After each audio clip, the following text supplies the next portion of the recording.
จงคิดไล่ขอบเขตลุ่มนี้ขอบเขต x 9มาหา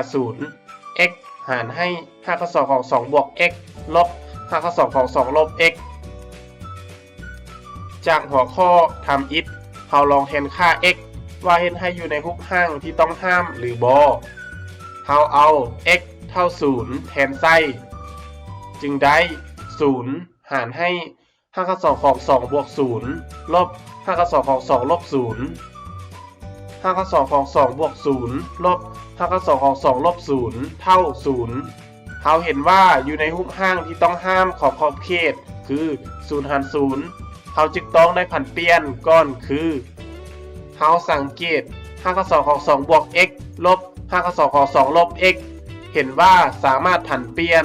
โดยอิงตามเสมอผลกวนจื่อนี้โดยเราสมมุติ5 ข้อ2ของ2บวก x คือ a 5 ข้อ2ของ2ลบ x คือ b เราเห็นว่ามี a ลบ b แล้วเราจึงคูณ a บวก b คือ5 ข้อ2ของ2บวก x บวก5 ข้อ2ของ2ลบ x ใส่ทั้งจำนวนพูดและพูดเพื่อให้มีค่าเท่าเดิมจึงได้ x คูณ5 ข้อ2ของ2บวก x บวก5 ข้อ2ของ2ลบ x หารให้5 ข้อ2ของ2บวก x ลบ5 ข้อ2ของ2ลบ x คูณ5 ข้อ2ของ2บวก x บวก5 ข้อ2ของ2ลบ x เห็นว่ากลมกับรูปห้างของเสมอผลกวนจื่อแล้ว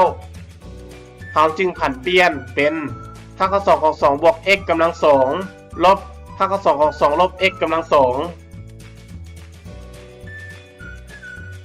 5 ข้อ2ของ2บวก x กำลัง2เราคัด5ออกได้เลยจึงได้2บวก x 5 ข้อ2ของ2ลบ x กำลัง2เราคัด5ออกได้เลยจึงได้2ลบ x 2ลบ2เท่า0ลบคูณลบ x เท่าบวก x บวก x บวก x เท่า 2x x หาร x เท่า1จึงเหลือขอบเขต x 9มาหา0 5 ข้อ2ของ2บวก x บวก5 ข้อ2ของ2ลบ x หารให้2